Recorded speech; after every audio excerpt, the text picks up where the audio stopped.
Le premier malheur, c'est au verset 13.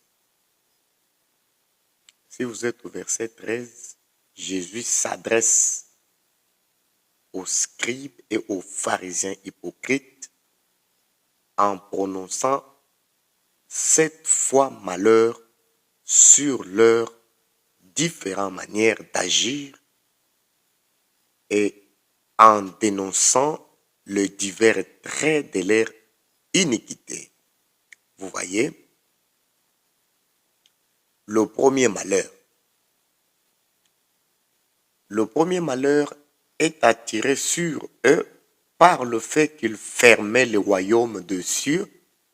Vous voyez, le scribe et les pharisiens fermaient le royaume des cieux devant les hommes.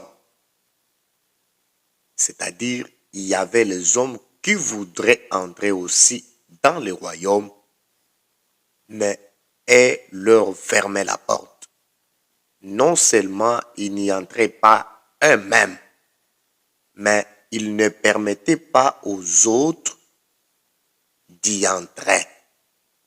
Voyez, tout au long du ministère de Jésus, ils s'étaient opposés à lui parce qu'ils voulaient garder leur position au milieu du peuple.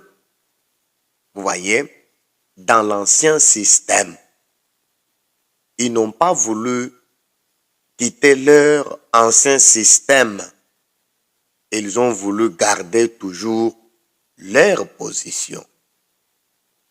C'est-à-dire, ils se sont opposés à Christ et ils ont gardé leur système juif où leur orgueil naturel trouve sa satisfaction.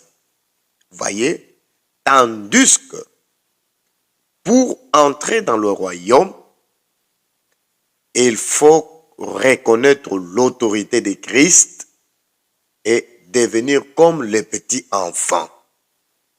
Donc, des conditions pour entrer dans le royaume de Christ, vous devez d'abord connaître son autorité et devenir comme un petit enfant. Au lieu de chercher d'autres préalables, vous devrez d'abord connaître l'autorité de Christ sur sa parole et vous deveniez comme un petit enfant.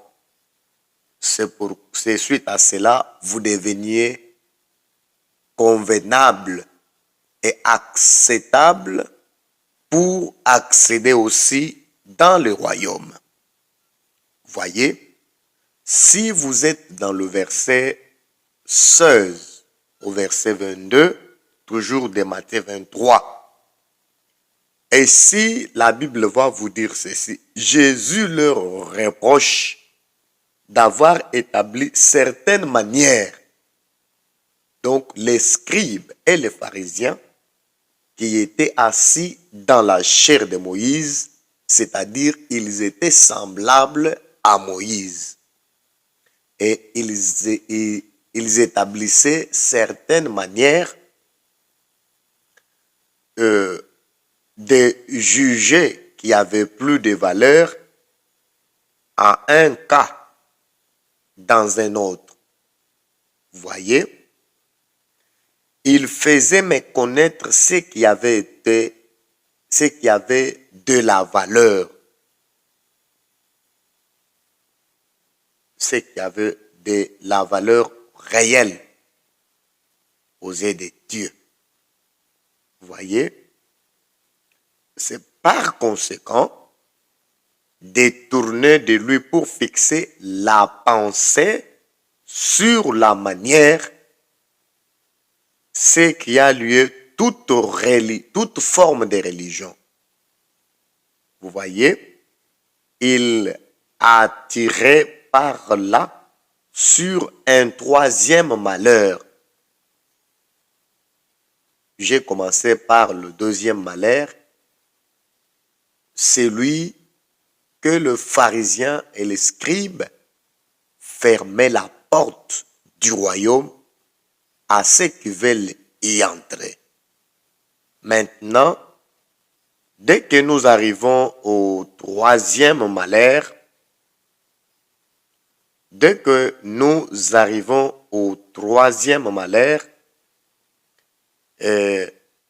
vous allez voir que ces hommes ici, le troisième et la quatrième, Jésus prononce maintenant ces malheurs en dénonçant l'hypocrisie à laquelle les pharisiens observaient strictement certains détails de la loi. À la troisième et quatrième malheur, c'est ici où Jésus étale et dénonce leur attachement et comment ils imposaient de certaines mesures strictes dans ce qu'ils faisaient. Vous voyez, il a dénoncé cela par l'hypocrisie. C'était par l'hypocrisie.